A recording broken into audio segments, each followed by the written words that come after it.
Entrevista do dia. Ela já está aqui, eu vi no history dela que ela estava em Campo Grande, aqui no Mato Grosso do Sul. Eu falei, vou estender ao convite a senadora Soraya Tronic do Podemos. Senadora, feliz em vê-la. Tudo bem com a senhora, senadora? Bom dia.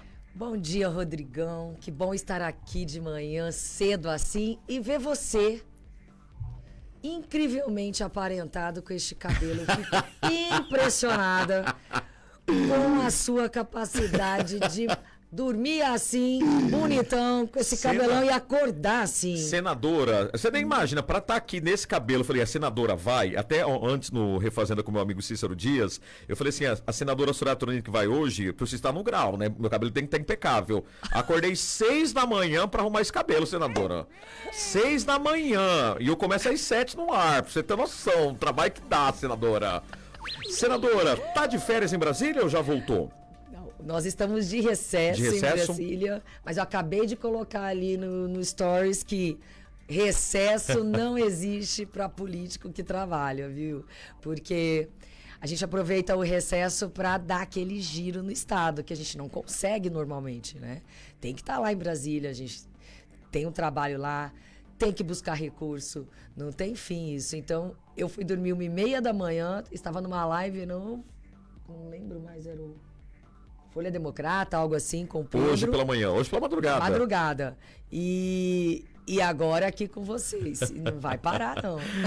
Senadora, você falou assim que você vai estar percorrendo o estado, né? A gente está já no início da campanha eleitoral para as eleições municipais. E o Podemos fica aqui em Campo Grande e Dourados com qual partido ou tem candidatura própria? Na maioria das cidades, assim, nós estamos com candidaturas em cerca de 55 municípios, mas candidatura na majoritária em cerca de 5, 6 municípios, entre cabeça de chapa e vice, mas na maioria dos municípios estamos com PSDB. E Campo Grande e Dourados também. Então, aqui em Campo Grande, nós estamos apoiando o Beto Pereira, em Dourados, Marçal Filho. E aí, eu acho que esse é um desafio, senadora. A senadora não quis tentar algo, né, aqui para Mato Grosso do Sul, Campo Grande? Houve essa cogitação de uma pré-candidatura, uma possível pré-candidatura sua? Olha, houve sim, no ano passado até. Mas eu assumi o Podemos há cerca de 8 meses e numa situação assim complicada, precisando regularizar os diretórios, prestação de contas. Então não foi possível organizar o partido, né, de uma forma que a gente pudesse ter candidaturas à majoritária mais estruturadas. Porém, e aí eu agradeço a todos que se empenharam, ajudaram. Nós estamos com chapas bastante competitivas em todos os municípios, desses 55. Então, apesar do Podemos ser o partido que mais cresceu nos últimos meses, nós crescemos 59,8%, quase 60%. O segundo lugar ficou muito atrás, que foi o PL, 29%. Então, eu fico muito feliz com esse resultado, mas pé no chão é importante, Rodrigão. E, olha, sinceramente, eu vou cumprir meu mandato de senadora e o que eu quero é fazer crescer o partido. Ninguém cresce sozinho, ninguém anda sem grupo e arrumar essa estrutura é muito importante. Por isso, eu fui convidada, sim, para disputar aqui, para disputar também em Dourados, mas não é hora para isso, na minha opinião. Eu acho, e você sabe, senadora, que eu admiro a tua garra, né? Uma mulher daqui do Mato Grosso do Sul que teve ali a garra, a determinação para se candidatar à presidência da República. A presidência da República.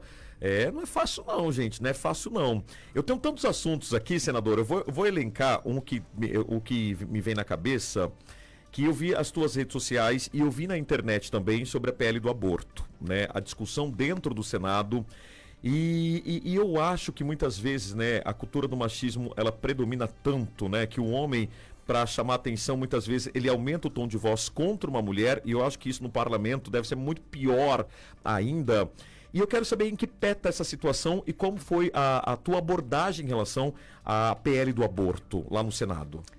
Bom, com a, com a nossa abordagem, nós ali da bancada feminina, tivemos que tomar uma atitude com urgência, porque o PL estava indo para o Senado quando nós nos deparamos com audiências públicas e aquela performance infeliz, capitaneada pelo senador Eduardo Girão. E PL do aborto construído por homens. Nós sabemos aqui no Mato Grosso do Sul que muita gente atravessa a fronteira ali e vai buscar abortivos.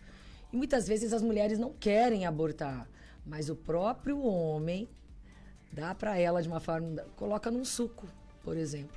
E aí ela acaba tendo um aborto espontâneo, né? E a gente sabe que existe ali uma culpa, um ato de outrem, de um terceiro, e que sequer foi abordado no PL.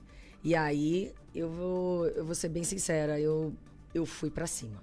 Fui pra cima porque eu sei que a bancada da bala ali, um senador me disse depois, ele fez discurso a favor do PL e depois ele disse, sabe, Soraya, que você tá certa, né? Porque se fosse na minha casa, eu resolveria isso na bala. Mas eu não posso falar, né? Você sabe, meu eleitorado ali, conservador. Então eu falei, olha, quanta hipocrisia, né, Rodrigão? E muito fácil falar. Agora, vamos supor, a esposa de um parlamentar estuprada e engravida.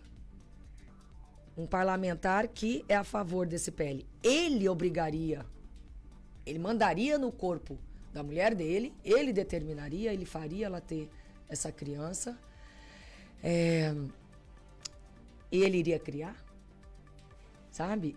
Então, eu não sou a favor do aborto, mas nós temos 3 exceções no nosso Código Penal, que é no caso de estupro, no caso de um feto anencéfalo e no caso de risco de morte da mãe.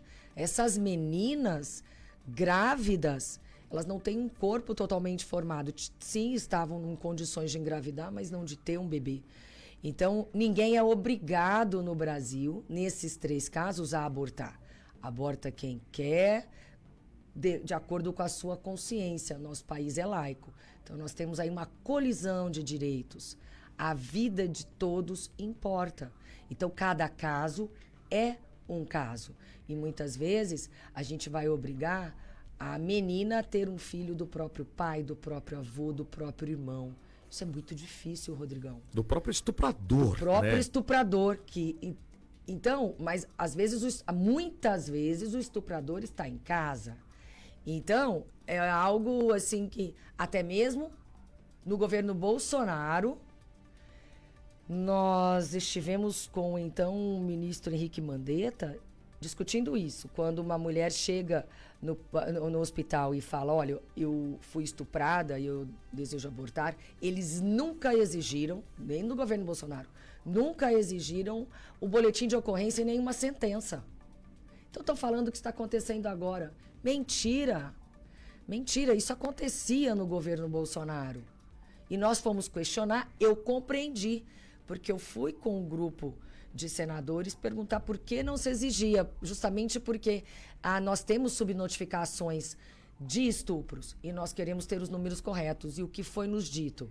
Muitas vezes, essas meninas abaixo de 14 anos, né, elas não podem falar porque o estuprador geralmente está em casa. E quando você registra um boletim de ocorrência com uma menor de 14, a ação é pública e incondicionada à representação, ou seja, o Ministério Público é obrigado a abrir um processo, mesmo a contragosto desta menina. E aí, para onde ela vai? Sendo que é a casa dela.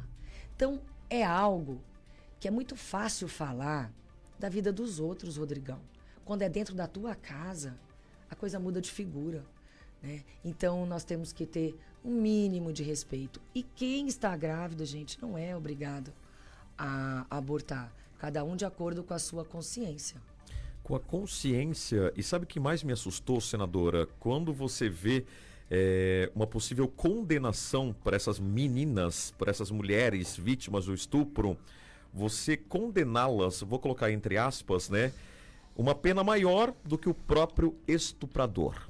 Ou seja, parece que a benesse para o estuprador, olha, né, não vai dar em nada. Isso que é um absurdo. Isso que é um absurdo. E aí fizeram uma proposta, Rodrigão, depois do escândalo todo e da gente levantar nossas vozes, a proposta de, não, então não vamos penalizar a vítima estuprada, vamos penalizar todos os médicos e médicas que fizerem. Oh, meu Deus. Achando que nós somos idiotas, né? Fizeram essa proposta de mudar mudar o PL dessa forma. Continuou na mesma. Então, quer dizer, não vão punir a estuprada, a vítima, mas vão punir o médico. Então, não clareou nada, piorou de vez. E assim, lá no Senado, isso não anda. Só se passar por cima dos nossos cadáveres, a verdade é essa. Porque não vai ter folga, não.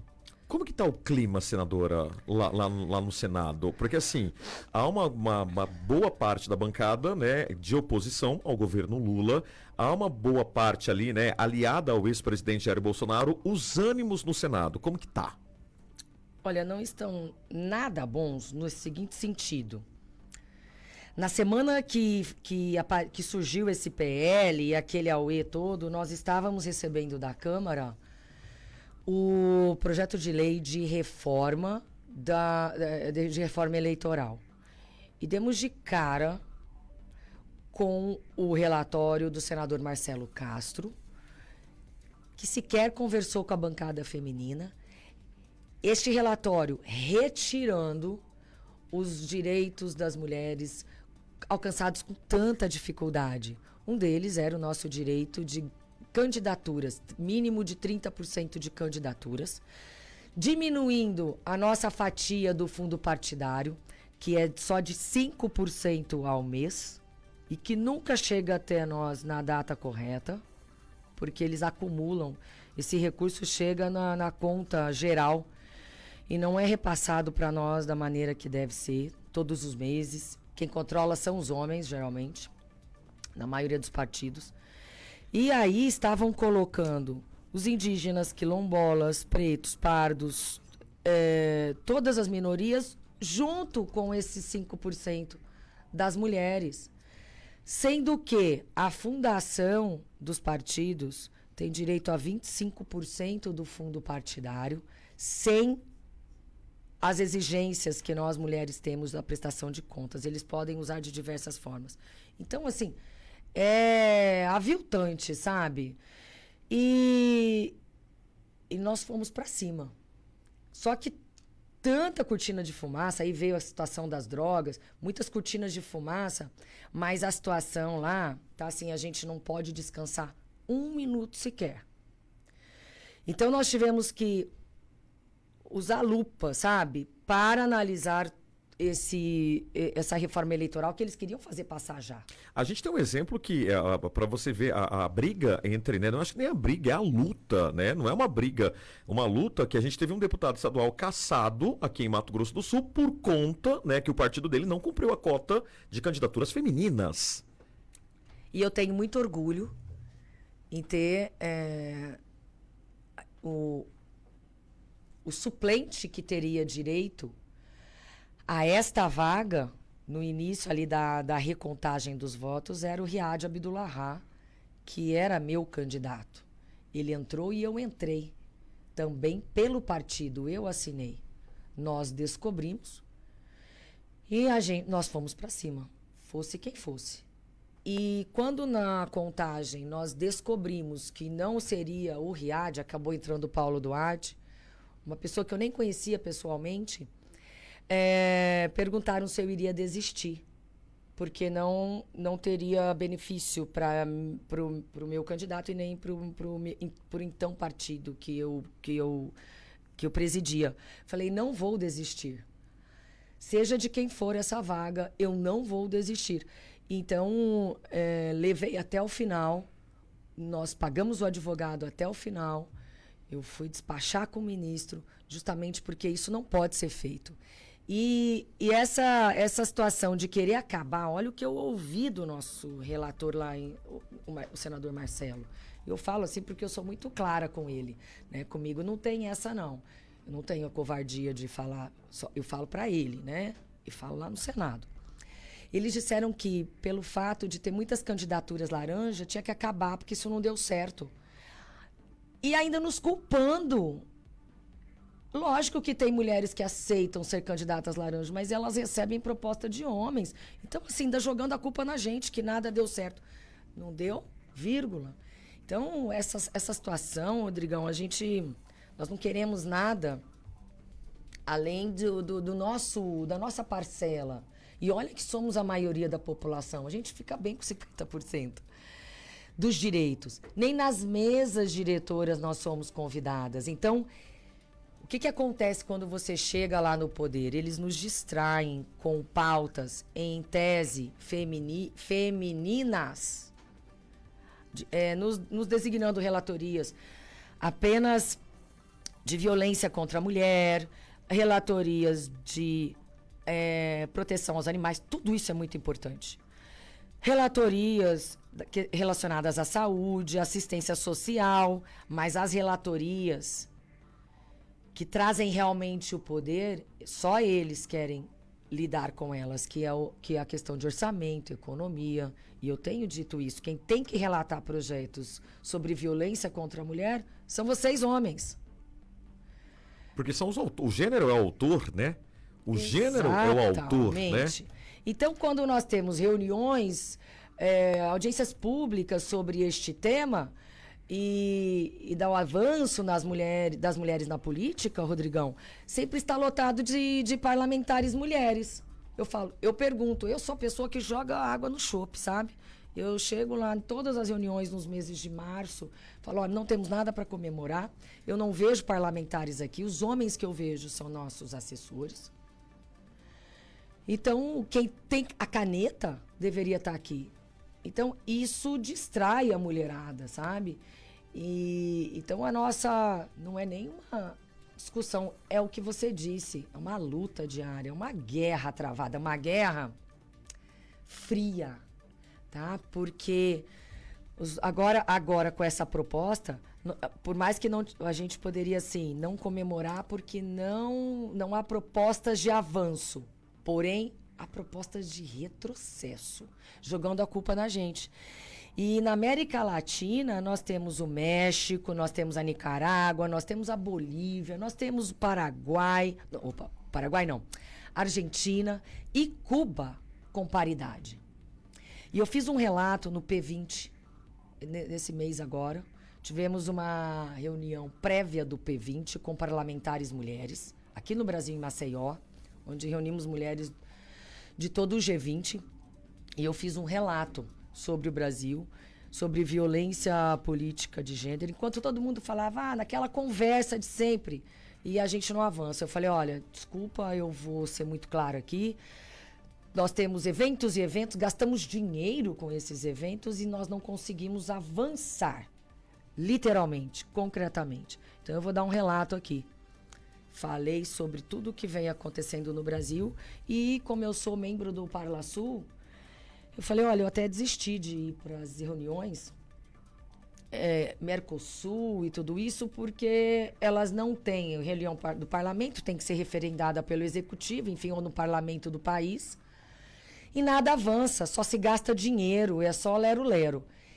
E aí veio a nova presidente do Mercosul, que é uma mulher da Argentina, uma parlamentar. Ela me chamou e ela falou, Soraya, eu peço para você voltar a frequentar e eu vou colocar agora a proposta de que a Bolívia agora quer ser membro do Mercosul.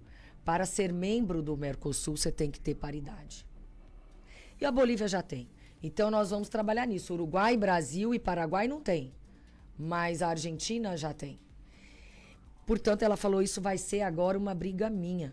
Mas nós temos, às vezes, que ser duros nas palavras, porque a população brasileira está sendo enganada, com muita cortina de fumaça, sabe?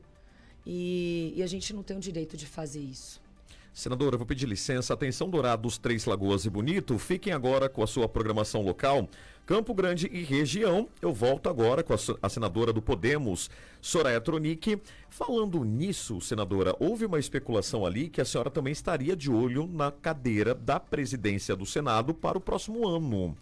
E eu acho que a gente acabou de falar sobre isso, onde a mulher pode chegar. A senhora se candidatou à presidência da República. É uma intenção sua, senadora? Bom, eu fui a única candidata à presidência da República que nunca pediu para ser candidata. O partido me convidou. Então eu fico muito honrada e grata. Eu jamais imaginei. Então eu vi aquela guerra ali interna. Você viu o PSDB acabou não tendo candidatura porque não conseguiu entrar no acordo. Simone Tebet brigou muito para poder ser candidata. Então eu fui convidada, eu fico muito honrada. E novamente, eu fui intimada agora pela Renata Abreu, que é a minha presidente nacional. Ela me intimou a disputar essa vaga. E eu fui a primeira candidata formalizada oficialmente. E acabei de me unir com a senadora Elisiane Gama. O PSD terá candidatura, mas ainda não decidiram quem será. Mas a senadora Elisiane se lançou. Hoje nós temos 16 mulheres no Senado Federal, é o maior número já da história. Mas em 200 anos de Senado, nós nunca tivemos uma mulher. E sequer tivemos, assim, mulheres nas cadeiras titulares da mesa do Senado. E nem para isso nos convidam. Então, nós estamos unidas. Eu estou ao lado de Elisiane ao meu lado, e a maioria da bancada feminina quer e vai exigir não só a paridade, porque se a gente luta por paridade, a gente não tem paridade nem na nossa casa, mas nós vamos externar isso e declarar isso. E nós vamos juntas. E quem despontar, despontou. E temos muitos homens ao nosso lado. Muitos homens, e isso nos dá força, porque é uma minoria de homens, mas homens muito poderosos, que empatam a nossa vida. Então chegou a hora de darmos a nossa cara. Vou confessar para você, mesmo como uma candidatura à presidência, porque é você ir para o sacrifício. Eu sabia das chances, ou das não chances, e ficar na vitrine não é fácil, é muito fácil falar, né, Rodrigão? Mas vai lá para o meu lugar, né? Então, eu fui para o sacrifício em 2022, inclusive, para poder viabilizar as candidaturas aqui do Mato Grosso do Sul, viabilizar o partido aqui. Então, a gente vai para o sacrifício em nome de um grupo, né? E muitas vezes somos mal interpretados. E nesse momento de tamanha ignorância na política, de intolerância, de falta de diálogo, de falta de respeito, de falta de um conceito correto de democracia e de liberdade de expressão, é muito difícil se colocar. E ali, no Senado, são 81 votantes. E eu brinco que eu vou entrar com um projeto de resolução, mas eu brinco não, eu vou entrar, para que seja igual uma eleição de diretor de escola, de reitor de universidade, onde a gente pode ter uma parcela dos servidores votando, que, te confesso, os servidores falam para mim nos corredores, senadora, se eu pudesse votar, a senhora estaria eleita. Então, vou entrar com esse projeto de resolução, porque aquela cadeira impacta a vida de muita gente. Então, eu vou enfrentar mais uma vez, eu fui intimada, e eu não fujo da raia, não. Então, nem eu, nem Elisiane e os outros colegas que estão insatisfeitos com a forma como vem andando, e o que eu apoiei, eu faço meia-culpa. E a gente vai enfrentar. Bom, desejo sorte, senadora. O papo tá bom, meu tempo é apertado. E só tem uma coisa que eu tinha que comentar contigo. Você viu que em junho você voltou a viralizar, né? No TikTok. Qual deles? Com o padre de festa junina. vai ficar na história, né? Vai ficar na história, senadora. Senadora, olha, vai ficar na história. Eu abri em junho, toda vez que tinha uma quermesse, o senhor, né, é um padre de festa junina. Olha, o que a senhora viralizou, tem contato do cara, Padre Kelman, né? Kelman, Kelvin, candidato padre. Tem contato com o candidato padre, senadora? Olha, não muito, assim. Dias atrás eu encontrei pela primeira vez ao vivo nos corredores do Senado. Ou numa festa junina. Aí eu me encontrei com vários candidatos, porque agora virou fantasia. Mas naquele dia, eu confesso que eu jamais imaginei que iria viralizar daquela forma, viu? Você não imaginou, senadora? Não, eu não. E eu estava... Eu vou confessar pra vocês, eu estava ameaçando naquele dia do debate da Globo a renunciar à candidatura. Você tá brincando? Aquele dia eu tava na força É da muita, decepção e do ódio. é muita pressão, né? Eu ameacei. Eu falei, se vocês não pagarem os meus cabos eleitorais, se vocês não cumprirem o partido mais rico do Brasil, eu vou renunciar e vou contar. Então eu tava naquele dia com a cabeça, te juro, eu venho agora externando porque agora já tá passando o trauma. Mas, como eu casei na igreja ortodoxa aqui e o padre Antônio, padre de verdade, e aí eu descobri, entrei, porque ele falou que ele era da ortodoxa. Aí depois ele veio com a desculpa, não, eu sou lá do Peru. Aí o Peru pega e solta uma nota. Então, assim, eu tive a sorte de, na última hora, porque eu fui candidata... No último dia eu virei candidata e nunca fiz pré-campanha e sobrou para mim o melhor marqueteiro desse país, que se chama Lula Guimarães. E Lula Guimarães deu match assim com o meu time e tudo aquilo foi uma brincadeira do dia anterior. Eu não queria externar e falar, o senhor não é padre, eu tenho um documento aqui da Igreja Ortodoxa. E aí o Renato, um nosso jornalista ali do time, ele falou... Esse aí é, na verdade, um padre de festa junina. E aí nós começamos a dar gargalhadas no dia anterior, porque eu só estudava um dia antes. No dia eu dou uma descansada. E a gente morreu de rir. E aí eu falei, mas você sabe que eu vou falar isso? E o meu marido, não, você não é doida. Aí o Lula Guimarães falou assim, fala. Você tem coragem? Eu falei, eu tenho. E meu marido, não faça isso, pelo amor de Deus, então virou uma guerra. E eu sempre fui com o marqueteiro e deu sorte. Então, Lula Guimarães, Renato, Carla, Leônidas, toda a minha equipe, Wanda, o Julinho e Companhia Limitada, eles fizeram os cortes na hora certa, ficavam na madrugada, eles fizeram até um documentário, viu? Ah, é? Dos bastidores da campanha. E depois ganharam um prêmio. Olha, e que o Lula bacana. Guimarães tem dado palestras sobre esse case inusitado, que a gente conseguiu um milagre, na verdade. E o meu medo era ser o Padre Kelman da vez, ou com isso tudo, ser o Cabo Daciolo da vez. Ainda bem que eu não fui, porque eu saí com bastante credibilidade. Mas vai ficar para a história. Obrigada pela oportunidade, Imagina, Rodrigão. senadora, bom Todos trabalho. vocês. Abraço, senadora Soraya Tronic.